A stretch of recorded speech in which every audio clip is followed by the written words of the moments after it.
Human beings are searching for the personal experience of reality. They are seeking to come to understand themselves, to find a reason for their own existence. And so you go round and round and round, ever chasing the illusion that there is something outside yourself, outside your here and now, to be attained that will make things better. No guru, no method, no teacher, and no nothing else either.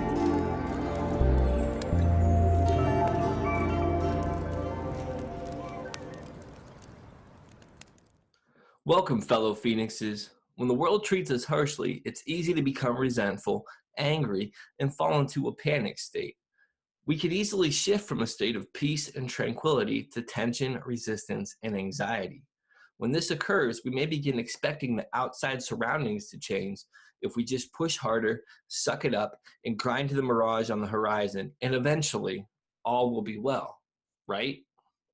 What if I told you that the situations outside of you are all reflections of what's going on within you, that you can resolve all the conflicts now by easing up? And with that, I'd like to take a moment and just focus on what we're grateful for today.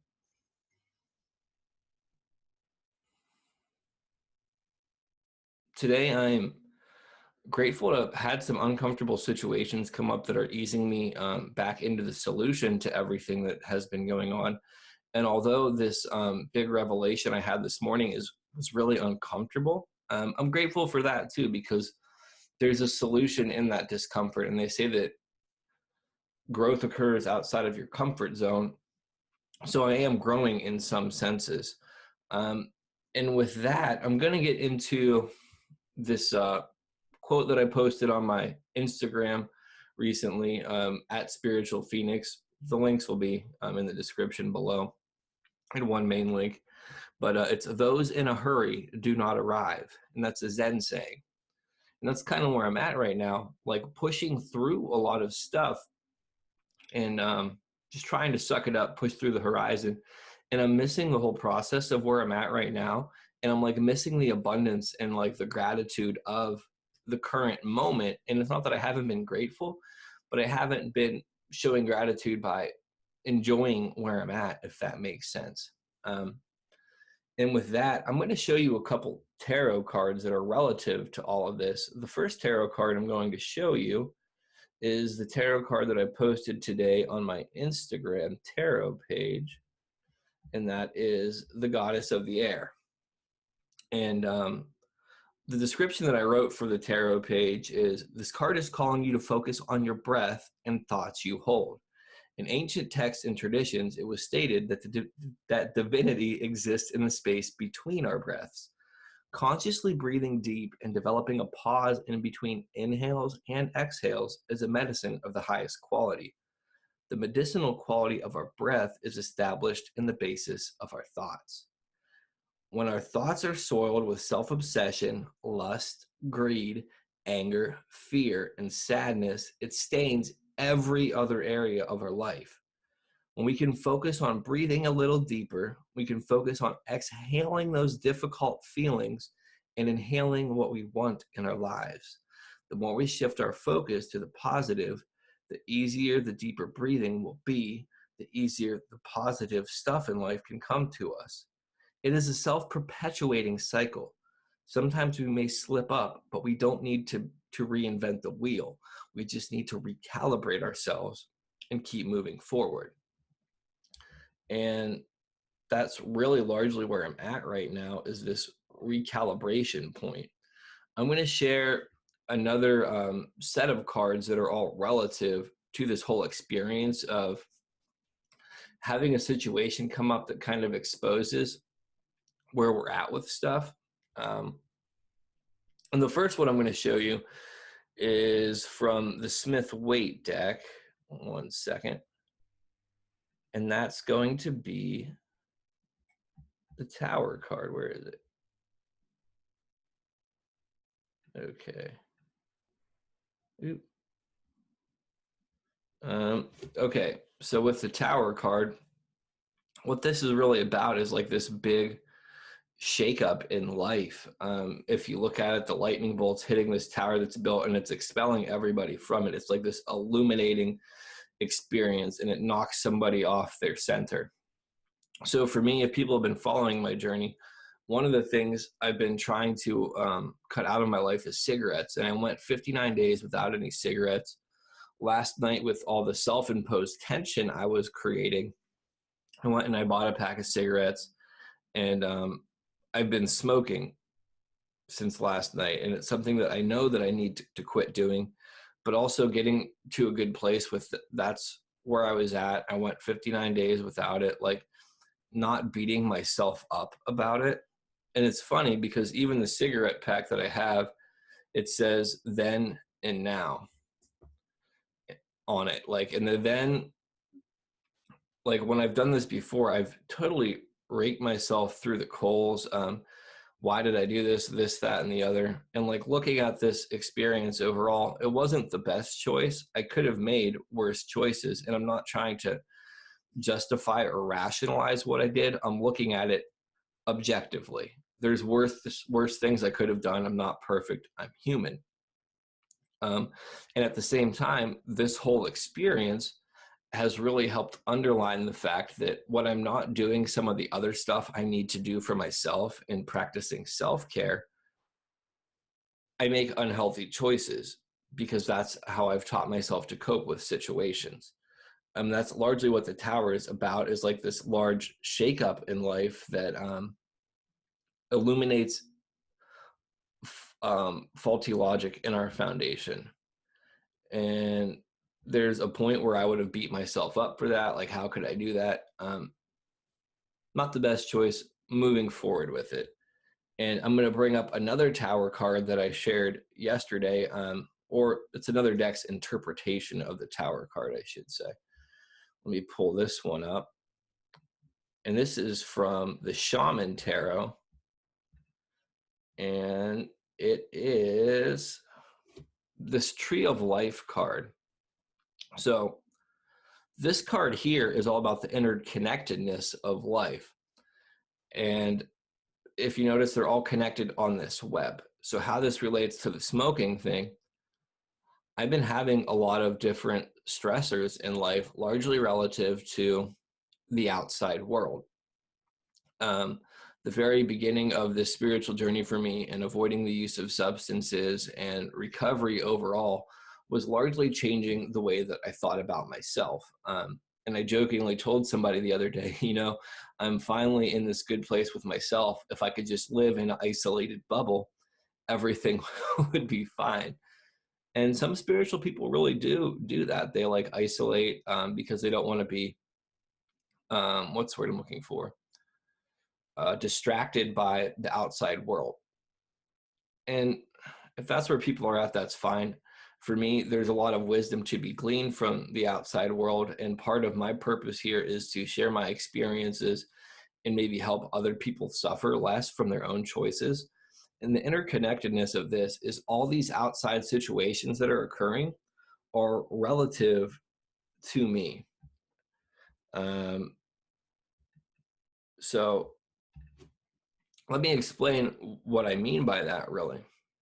So one of the issues I was having was like stuff not being respected with my schedule at work. Work has always been something that's been difficult for me. Prior to the job that I have now, I've never worked a job where I wasn't using substances. So a lot of the life skills that people have to deal with work conflict aren't inherent in me. The other issue, maybe it's not so much an issue, but the other difficulty that I'm facing is in working a spiritual program, the 12-step recovery program that I'm in, I have to consciously work on making amends and not acting out on character defects. So I'm encountering situations that I can't handle like I used to, but I also haven't developed the coping mechanisms or the communication to articulate stuff. And I necessarily haven't developed all of the mental faculties to understand certain ways that these situations play out in my life. So with the thing with work, like I took it incredibly personally. They don't They don't value me. They don't respect me. They don't this, they don't that. And it built up this whole big story in my mind, and it progressively got me more and more and more upset. The reality of it is they could have simply made a mistake. There could have been a miscommunication. There's all these other areas of reality that I tended to ignore because it didn't fit my narrative of wanting to feel like a victim. Okay, so I wanted to feel like a victim, apparently, because that's the mode I'm used to falling into. That victim mentality doesn't serve me anymore. And I'm sure some people can relate to this if they really dial into stuff. The next thing, also my part in not having my schedule respected too, this is kind of funny. In my own life, outside of work, outside of everything, I've been overbooking myself for everything. So I'm not respecting my own schedule. I'm not consciously creating enough time to relax for myself.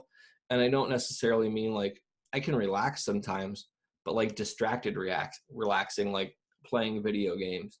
I'm not doing some of the other self-care that I need to do, like eating healthier, coming up with more healthy priority lists and timelines for projects relative to my business,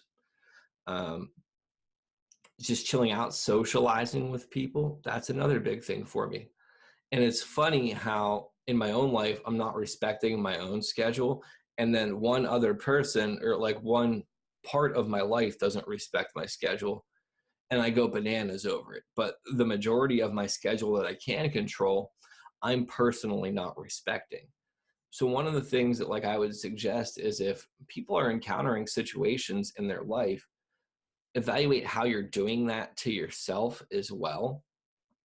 The next thing that's coming up is this feeling of not being listened to.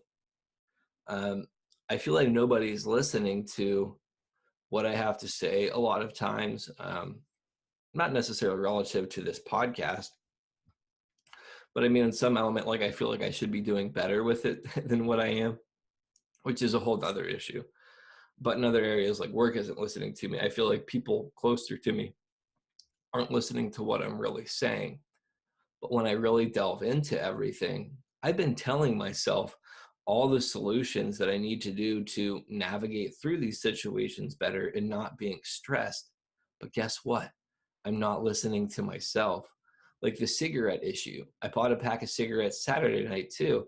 And I knew the solution to not smoke. I knew all the stuff. I didn't call anybody to say, hey, I want to smoke. Can you help walk me off this ledge? And I got through it. Last night, I even told the dude that I was buying the cigarettes from, I don't really want to do this, but I've gone this many days. So one cigarette isn't going to be that big of an issue. I can smoke one and I can quit. I have an addictive personality. Anything pleasurable, I will do to my own destruction. That's just the way of my nature. I can't smoke just one cigarette.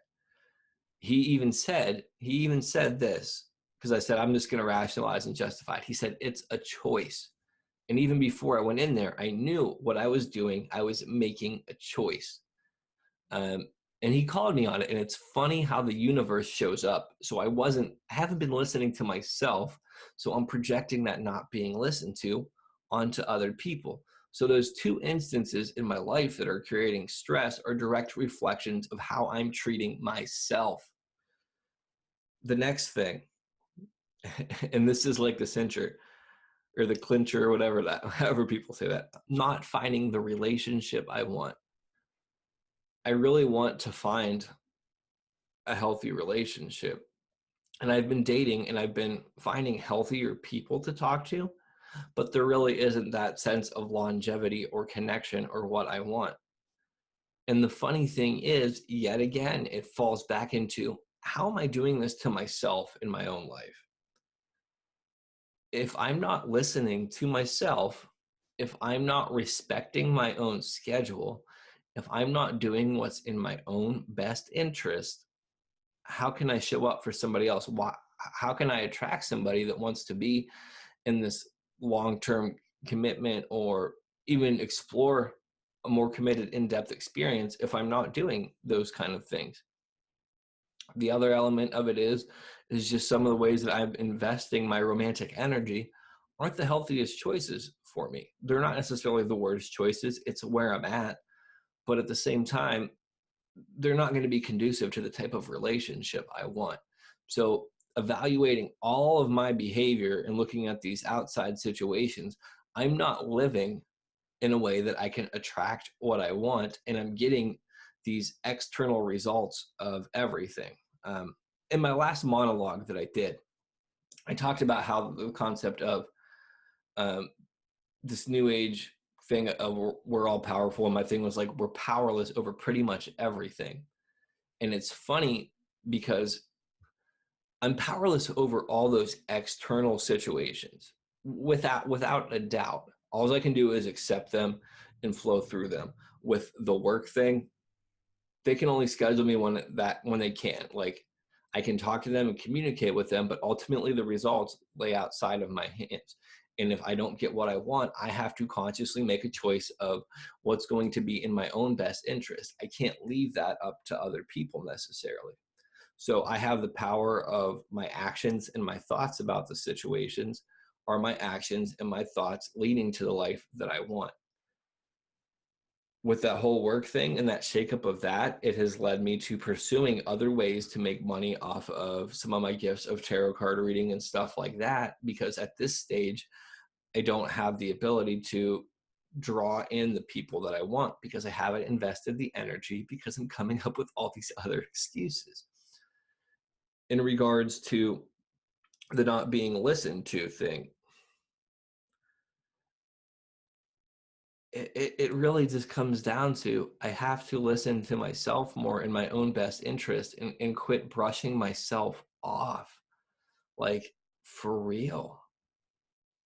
All this stuff is related, and the solution all rests within me. Like, with feeling that other people aren't listening to me, maybe they don't. Is it really that big of a deal where I have to get upset? Maybe what I have to say all the time isn't that profound or that life shaking for other people. You know what? That's fine. What other people say isn't necessarily the most entertaining or insightful stuff for me.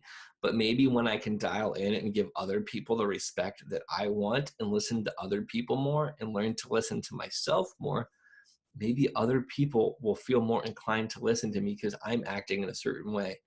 I can't change what other people do.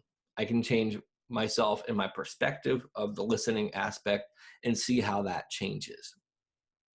And finally, with the not finding the relationship thing I want, you know, maybe that's not what I need right now. Maybe what I need still is to focus on me. And when I'm in the right place and stop worrying about it, the right person will come up. You know, I've gone through so much stuff in the past 19 and a half months.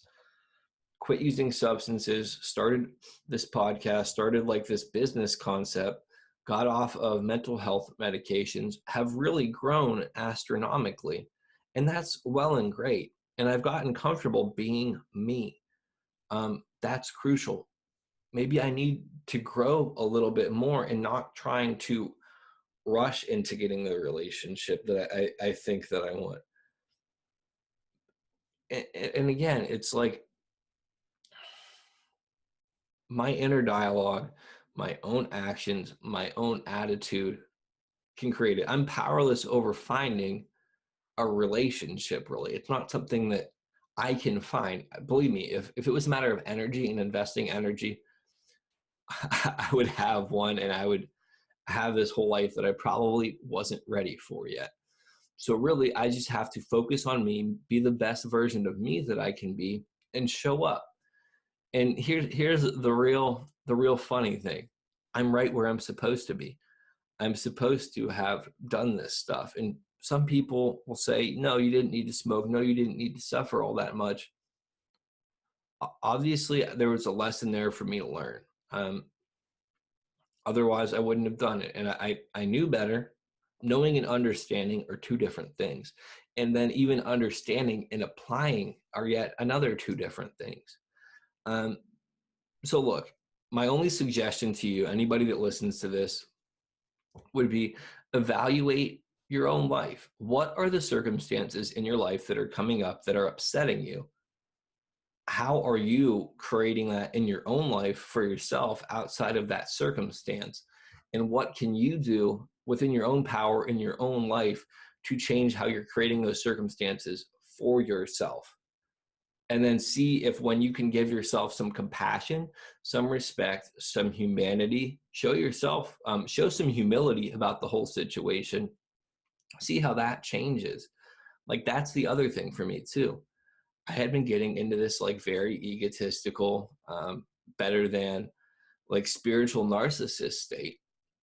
And that whole tower concept of having my foundation exposed and having things crumble, like this um, fictitious edifice of who I thought I was at that stage crumbling and revealing, oh dude, I'm still Ross and I'm still human and I'm still going to make mistakes.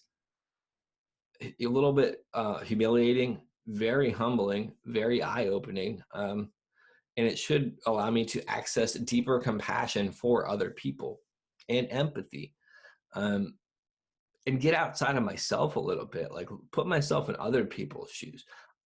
Some people don't have some of the understanding that I do, and I can't project that onto them. And some people have struggles that I can't even fathom, that I wouldn't even want to step into.